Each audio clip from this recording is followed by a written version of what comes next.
రాజాధిరాజుగా లోకాన జ్యోతిగా పుట్టాడు నా యేసయ్యా.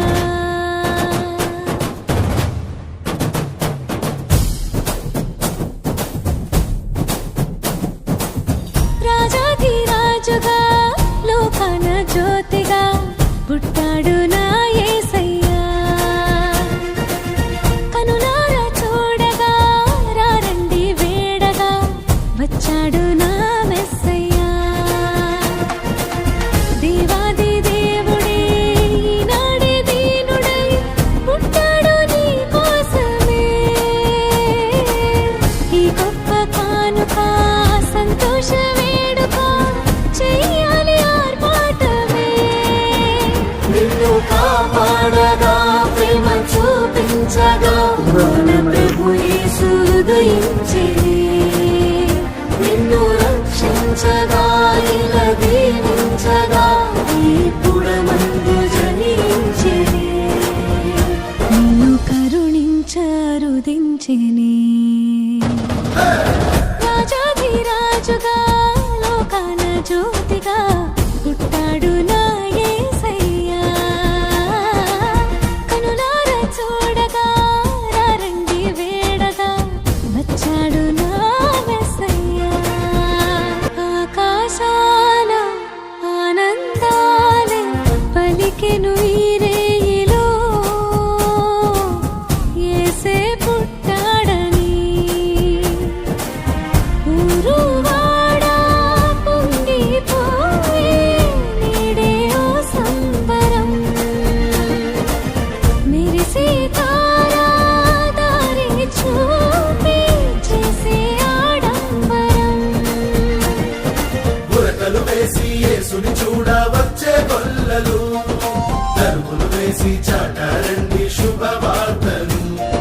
శిశువును చూసి ఆరాధించి పాడే దూతలు, కానుకలిచ్చి వేడారండి ఆజ్ఞానులు. పుట్టాడండి పూజించండి పసివాలుని, మా రాజు నీవేనని. మా రాజు నీవేనని. రాజాధిరాజుగా లోకాన జ్యోతిగా పుట్టాడు నా యేసయ్యా. కనులారా ఆయన గొప్పవాడే సర్వోన్నతుల కుమారుడు అనబడు. ప్రభు అయిన దేవుడు ఆయన తండ్రి అయిన దావీదు సింహాసనమును ఆయనకిచ్చును. ఆయన యాకోబు వంశస్థులను యుగయుగములు ఏలును. ఆయన రాజ్యం అంతము లేనిదై ఉండునని ఆమెతో చెప్పాను. అందుకు మరియా, నేను పురుషులు ఎరుగిన దాన్ని ఇది ఎలాగ జరుగునని తోత అనగా, దూత పరిశుద్ధాత్మ నీ మీదికి వచ్చును. సర్వోన్నతుని శక్తి నేను కమ్ముకొను గనుక పుట్టబో శిశువు పరిశుద్ధుడై దేవుని కుమారుడు అనబడును. మరియు నీ అంటే దేవుడికి మా వాక్యాన్ని దీవించి ఆశీర్వదించను. క్రిస్మస్ సందర్భం అంతా మరి ఈ కార్యక్రమాలు ఉంటానే ఉంటాయి. మరి ఈ కార్యక్రమాల్లో మామూలుగా అయితే మేము 23 పెట్టేవాళ్ళం, కానీ 23 తారీఖు ఏదో ఒక చర్చిలో ఫంక్షన్లు సెమీ క్రిస్మస్ ఖచ్చితంగా ఉంటాయి. అందుకని కొంచెం ముందుకు జరుపుకున్నాం. ఈరోజు ప్రాముఖ్యత ఏంటంటే మీకు అందరికి తెలియజేయకే ఈరోజు ఆ కార్యక్రమం పెట్టాం. దేవుని చిత్తమైతే రాబోయే దినాల్లో ఈ దినాన్ని పెట్టాం. ఈ దినం పెట్టడానికి కారణం మీకు తెలియజేయడం కోసం. ఏంటి ఈ దినం యొక్క ప్రాముఖ్యత అంటే, యెహోవా దేవుడు యేసుక్రీస్తు ప్రభు ఒక్కరైనా వేరువేరా? ఒక్కరైనా వేరువేరా? ఒక్కరే. కానీ వారికి ఉన్నటువంటి అర్హతలు వేరువేరు, వారికి ఉన్న విలువలు వేరువేరు, వారికి ఉన్న ఉద్దేశాలు వేరువేరు. ఎందుకంటే ఆ పాత నిబంధన గ్రంథంలో ఆయనకున్న ఉద్దేశాన్ని మార్చుకున్నాడు కొత్త నిబంధనకు వచ్చేసరికి. ఎందుకు? ప్రజల పాపాలను ఎక్కువ ఒకటి వలన. ఇప్పుడు మనము ఎంత కూర చేస్తామో అంత మోతాదులోనే ఉప్పు వేయాలి, లేకపోతే కూర ఎక్కువ కొంది ఇక మార్చుకుంటా ఉంటాం. అట్లాగా పాపాలు ఎక్కువ కొంది దేవుడు కూడా తన హృదయాన్ని మార్చుకున్నాడు. అలా మార్చుకున్నాడు. అంటే ఆయన మార్పు లేని దేవుడు. అర్థం చేసుకోవాలి. మార్పు లేని దేవుడు ఎందుకు మార్చుకున్నాడు? ఇలా పిచ్చి ప్రశ్నలు వేస్తారు. కాబట్టి ఆయన ఎందుకు మార్చుకున్నాడు తన హృదయాన్ని అంటే చాలాసార్లు బైబిల్లో ఆయన మార్చుకున్న విధానాలు ఉన్నాయి. ఎందుకు మార్చుకున్నాడు? మన యొక్క పాప పరిస్థితులను బట్టి. అయితే ఇప్పుడు దేవుడు ఎందుకు ఈరోజు పెట్టుకుంటున్నామంటే, మీరందరూ ఆశీర్వదించబడాలని నా ఆశ. నేను దాదాపు 23 సంవత్సరాలుగా సేవలో ఉన్నాను. అయితే గత 20 సంవత్సరాలు 20 సంవత్సరాలు ఇలాగే నేను కూడా సేవా పరిచయంలో ఉన్నా. కానీ మనసులో చాలా కష్టం ఉండేది, బాధ ఉండేది, వేదన ఉండేది. ఎందుకంటే సేవ చేస్తున్న నాకు కూడా ఈ సమస్యలా, నేను దేవుని కుమారుడు కదా, నాకు ఎందుకు ఇలాంటి సమస్యలు, నేను చాలా బాధపడుతూ ఉండేవాడిని. అప్పుడు దేవుడు నాకు బయలుపరిచింది ఏంటంటే, మరి మనందరికీ ఒకటి ఇష్టమని ఒకటి వదిలేస్తామా? అది కావాలి ఇది కావాలంటాం, అవునా కదా? అవునా కదా ఆయన? ఇప్పుడు ఉదాహరణకి డబ్బులు ఇస్తాం, బట్టలు ఇస్తాము, ఏ కావాలి కోరుకున్నట్టు ఏమంటాం? రెండి పాస్టర్ గారు, అదొకటి ఇదొకటి ఇస్తే రెండు ఇస్తే బాగుంటుంది, అవునా కదా? అలాగే మన కొత్త నిబంధనలు కావాలా, పాత నిబంధనలు కావాలంటే ఏమంటాం? అతను కొత్త నిబంధన చాలు పాస్టర్ గారు, పాత నిబంధన ఇప్పుడు కొట్టివేయడు. ఎందుకంటే పాటించాలంటే కష్టం కావాలి. పాటిస్తే నష్టం ఏమనుందా? పాటించవద్దని ఎక్కడైనా ఉందా బైబిల్లో?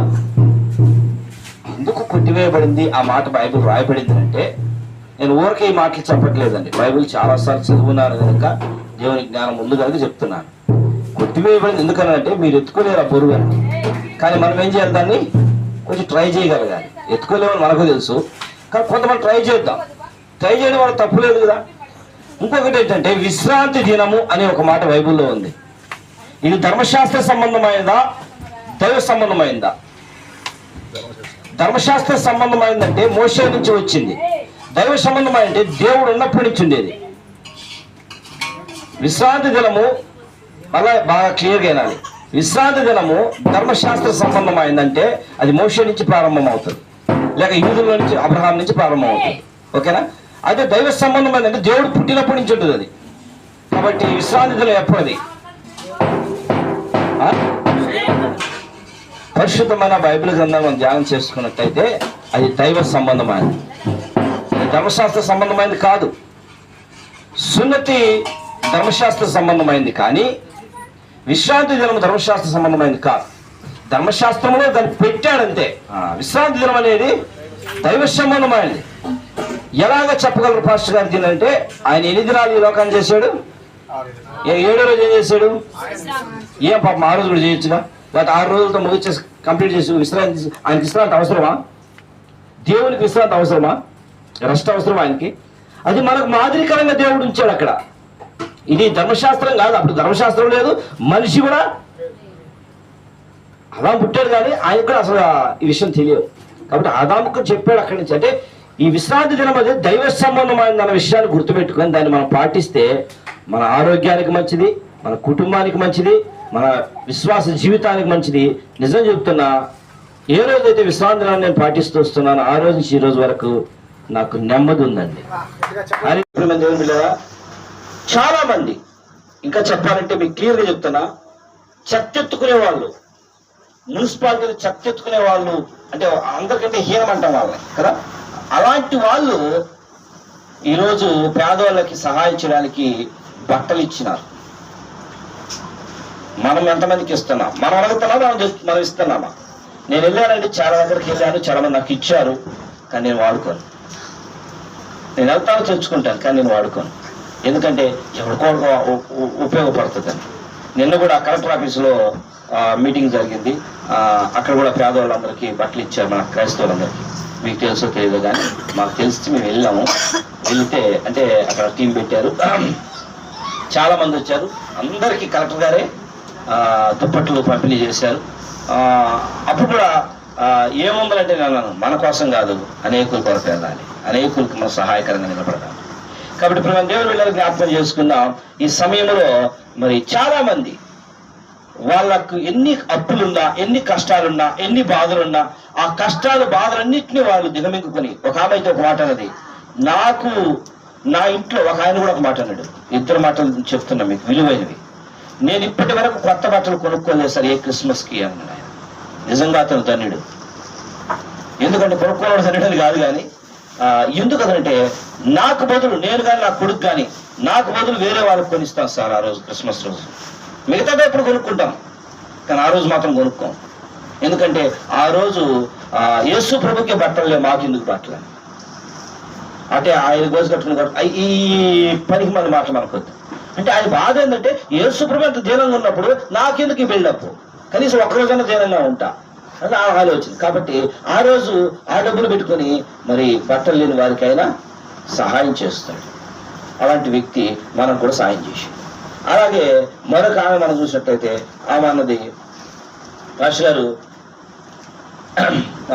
నాకెంత బాధ లేకపోయినా, నా కుటుంబంలో ఎంత సమస్యలున్నా నాకు బాధ లేదు అని ఆమె మాట అన్నది. నేను కూడా అన్నా, సార్ ఈ క్రిస్మస్ వస్తేనే చాలా కష్టం సార్ అన్నది. అందరికీ పండగ, నాకు మాత్రం ఎందుకు సార్ బాధగా ఉంటుంది అని అంటే, బాలే దాని అమ్మ నీకు నేను కూడా తోడున్నా అన్న. నేను కూడా నిజం చెప్పాలంటే క్రిస్మస్ పాస్టర్లందరికీ కష్టమైన క్రిస్మస్ కష్టమైన క్రిస్మస్. ఎందుకంటే ఆ రోజు పాస్టర్ల కష్టం చెప్పాలి. నిజంగా నిజమైన సేవకులు క్రిస్మస్ రోజు చాలా కష్టపడతారు, చాలా బాధలు అనుభవిస్తారు, చాలా అవమానాలు పొందుకుంటారు. క్రిస్మస్ రోజే లైఫ్లో బాగా కష్టాలు పడేది ఎప్పుడంటే, ఎందుకంటే వాళ్ళు అనేకుల్ని ప్రేమిస్తారు, అనేకుల కొరకు ప్రార్థన చేస్తారు. కాబట్టి ఆ క్రిస్మస్ రోజు వాళ్ళ కష్టాలు పడి అనేకులకి ఏం చేస్తారు, ఆశీర్వాదాలు. యేసుప్రభు అలా చేశాడు. అలాగే ఆమె కూడా మాట్లాడింది. క్రిస్మస్ వచ్చిన రోజు ఆ నెల్లూరులో ఉంటుంది. ఆమె భర్త వల్ల కష్టాలు, బిడ్డల వల్ల కష్టాలు, ఆమె జీవితం చాలా కష్టాలు, కన్నీళ్ళు పెట్టుకుందామె. అలాంటప్పుడు అమ్మ మీ ఇంత బాధపడుతుంది ఎందుకమ్మ చేయడం అంటే, లేదు లేదు నేను దేని కొరకు బాధపడుతున్నాను, నా ఫ్యామిలీ విషయం నేను బాధపడుతున్నాను, నా ఆరోగ్య విషయమై బాధపడుతున్నాను, కానీ వీళ్ళకి ఇవ్వడం మాత్రం అది అవసరం అని చెప్పింది. వీళ్ళకి ఇవ్వడం అవసరం అని చెప్పింది. వాళ్ళకి ఇవ్వకపోతే క్రిస్మసే కాదు అది. ఇదండి క్రిస్మస్ అంటే, ఇవ్వడం నేర్చుకోవాలి, తీసుకోవడం. కాబట్టి మీరు కూడా రాబోయే దినాల్లో అలా చేస్తారని నేను విశ్వసించి మాటలు చెప్పాను. కాబట్టి ఇచ్చిన వారందరికీ వారు ఎంత గొప్పవారైనా కావచ్చు, ఎంత పేదవారైనా కావచ్చు, ఇచ్చే మనసు ఇచ్చిన ఆ దేవునికి, అలాగే వారికి, వారి కుటుంబాలకు నా హృదయపూర్వకమైన ధన్యవాదాలు తెలియజేస్తున్నాను. ఎదిద్య ప్రజ్ఞా ప్రార్థనా మందిరం తరఫున, జయద్య రెవల్యూషన్ ప్రేయర్ మినిస్ట్రీ తరఫున, జేఆర్పిఎం గాస్పల్ టీం తరఫున, మరి ఆశ్రయపురంలో ఉన్న దిక్కులేని వారికి, చర్చెస్లో ఉన్న పేదవారికి, అన్ని లేనటువంటి పేదవారికి, వికలాంగులకు, విధవరాలకు, అనేక మందికి ఈ యొక్క బహుమానాలు అందించిన ఆ కుటుంబాలకు నా హృదయపూర్వకమైన వందనాలు మనస్ఫూర్తిగా తెలియజేస్తున్నాను. మీరందరూ కూడా వారి కోసం ప్రార్థించాలని మనస్ఫూర్తిగా కోరుకుంటున్నాను. ప్రభువా పేర్లు అవసరం లేదు, ఎందుకు చెప్పొచ్చు, కానీ వాళ్ళ కుటుంబాల్లో ప్రాబ్లమ్స్ రాకూడదు, అందుకని చెప్పట్లేదు. నాకు చెప్పడానికి ఇబ్బంది లేదు, మీరు వెళ్తానే ఇబ్బంది లేదు, కానీ వాళ్ళ కుటుంబ ప్రాబ్లం రాకూడదు, అందుకోసం చెప్పట్లేదు. కాబట్టి ఎవరైతే ఇచ్చారో అని ప్రార్థన చేయండి. దేవుడు తెలిసి ఎవరు ఇచ్చారో వాళ్ళకి దేవుడు దీవిస్తాడు. కాబట్టి ఎవరైతే ఇచ్చారో అలాంటి వారు మన ఆశ్రమంలో ఇంకా రాబోయే దినాలు ఎక్కువ మంది కావాలి, అనేకులకు ఆ ప్రేమ వెదజల్లపడాలి. రాబోయే దినాలలో ఎంతో వందల వేల మందికి మనము సహాయం చేయగలగాలి. అట్టి కృప దేవుడు దయచేయనట్లు ప్రార్థన చేసుకుందాం. ప్రార్థన చేసుకున్న తరువాత ఈ యొక్క బహుమానాలు తీసుకుందాం. దేవునికి మహిమ కలిగిన గాక. ఈ పశ్చిమ ఖండంలో సేవ చేస్తున్న కొన్నేళ్ళ భాష గారు వచ్చి ప్రార్థన నడిపిస్తారు.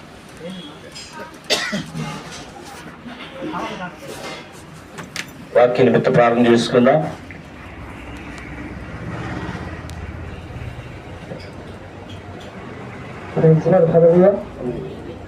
ప్రార్థన చేసుకుంటాము. తండ్రి స్తోత్రములు, వందనాలు ప్రభువా. మరి యొక్క సమయాన్ని బట్టి అయినా ఇదిగోనైనా మరి నిన్ను ఆరాధిస్తుండగా కానీ, నిన్ను మహిమపరుస్తుండగా కానీ ప్రభువా, ఇదిగోనైనా మరి ఇక నూతన సంవత్సరంలోను తండ్రి మంచి తండ్రి ప్రభుత్వం మీరు వస్తున్నారని ప్రభుత్వం మేము నమ్ముతున్నాం. అవును తండ్రి, కన్యక గర్భమందు తండ్రి ప్రభుత్వం భూలోకము జన్మించి యేసయ్య అనేక మంది పాప మానవుల కోసం అతని ప్రభుత్వం రక్షకుడుగా తండ్రి ప్రభుత్వం లోకానికి వచ్చిన స్తోత్రాలు, వందనాలు. అవును తండ్రి, మరి నేను సమయాన్ని బట్టి ప్రభువా ఈ దాసుడు నాయన మరి వేసి నిలబడుతుండగానే ఈ సిలువ చాటుగా మధ్య చేసుకొని ఈ నోట బుర్గ గారు అతని ప్రభుత్వం ఆయన మీరు వాడుకోమని కూడా ప్రార్థన చేస్తుంటూ తండ్రి ప్రతి కార్యం నేను మీరు ముందుగా జరిగించమని కూడా ప్రార్థన చేస్తూ వింటున్నటువంటి ప్రతి ఒక్కరిని కూడా అయినా మీరు నా అతని ప్రభుత్వం తండ్రి మరి వారి యొక్క హృదయాన్ని ప్రభుత్వాన్ని నెమ్మలపరచమని కూడా ప్రార్థన చేస్తూ సమయం అంతా నేను మీకు అప్పగించుకుంటూ యేసుక్రీస్తు నామమున ప్రార్థన చేసి అనుకుంటున్నాము తండ్రి. Jesus,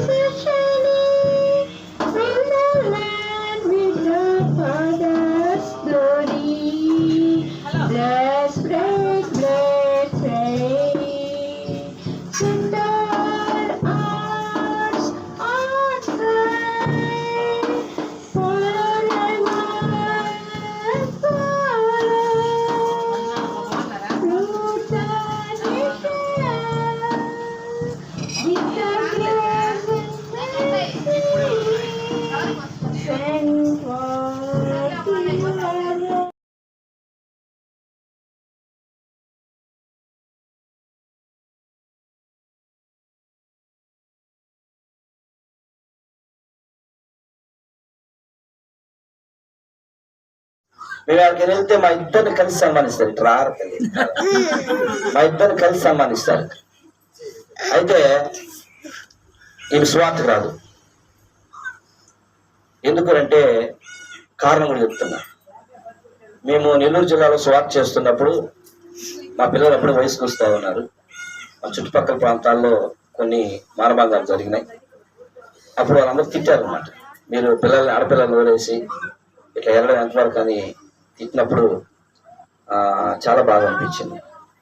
ఏదైనా జరగాలని జరిగితే అది అప్పుడు మీ దేవుడికి అవమానం కదా అని అంటున్నప్పుడు ఆమె బాధపడి, అయ్యా ఎట్లా అంటే నేను ఒకటే చెప్పాను, సరే ఒక పని చేయి, ఒక పనిలో ఇద్దరు ఉండాలి. ఆయుధాలు కాడ ఒకడు, మోసేవాడు ఒకడు, యుద్ధం చేసేవాడు ఒకడు. అయితే ఒక పాస్టర్ గారు అన్నారు, ఈమె ఏదైతే ప్రకటన ప్రార్థనా మందిరంలో సేవకురాలు కాదు అని. దానికి ఆమె పాపము చాలా ఏడ్చింది. నేను అన్నాను, అవును ఆయన చెప్పింది నిజమే అన్నా. ఎందుకనంటే నువ్వేమి సేవ చేయట్లాగా. ఇప్పుడు ఇక్కడ లలితమ్మ ఉంది, పుష్పమ్మ ఉన్నారు, వాళ్ళు టీంలో సేవకులు. ఏ సేవకులు కాదు, పాస్టర్ కాబట్టి పాస్టర్ అంతే. ఆ పాస్టర్ కాదు, ఏ చర్చికి ఒకప్పుడు నడిపించేది. ఆమె ఆరోగ్య పరిస్థితిని బట్టి ఆమె చాలా ఆరోగ్యం బాగాలేదు, ఆమె కోసం ప్రార్థన చేయండి. ఆమెకి కీలవాతం ఉంది, మరి షుగర్ ఉంది, బీపీ ఉంది, అన్నీ ఉన్నాయనుకోండి. కాబట్టి ప్రార్థన చేయండి, ఆమె తొందరగా కోలుకోవాలి, మంచి ఆరోగ్యంతో ఉండాలని. అయితే ఆమె ఈరోజు మనం కడుపు నింపేది. ఆమె మనందరూ కడుపు నింపేది. వంట మేస్త్రి లేరు. పాస్టర్ గారు అన్నాడు, సార్ మీరు వంట మేస్త్రిని పెట్టుకుని పాస్టర్ మనకి ఇబ్బంది పెడతారంటే, పాస్టర్ కంటే వంట మేస్త్రి ఇంకొకరు లేనే, ఆ పని మంచి కదా అని నేను చెప్తున్నాను. నిజం చెప్తాను, మన స్కూల్ చెప్తున్నా. ఎక్కడ తిన్నా నాకు టేస్ట్ ఉండదు, మా ఆవిడని పెడితే నాకు టేస్ట్ ఉండదు. ఇది నేను గొప్పగా చెప్పట్లేదు, కాబట్టి ఆమె చేసిన పరిచయం చాలా గొప్పది. ఆమె లేకపోతే ఇంత పరిచయం నేను చేయలేను కనుక ఆమెను సన్మానించడం మన బాధ్యత. మరి లలిత, పుష్పమ్మ ఇద్దరు వచ్చి ఆమెను సన్మానించడం ప్రయత్నం చేస్తాం.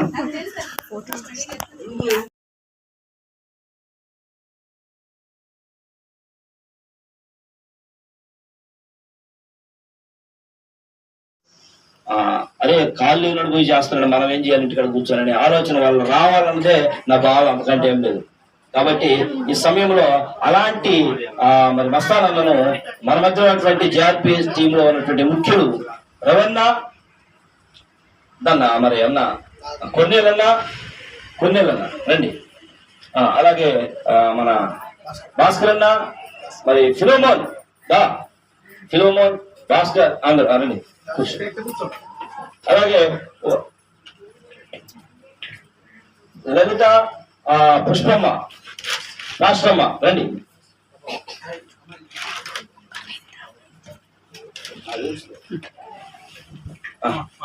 అది అది ఇది కూడా 5 నిమిషాలు లేట్ అయిపోయింది.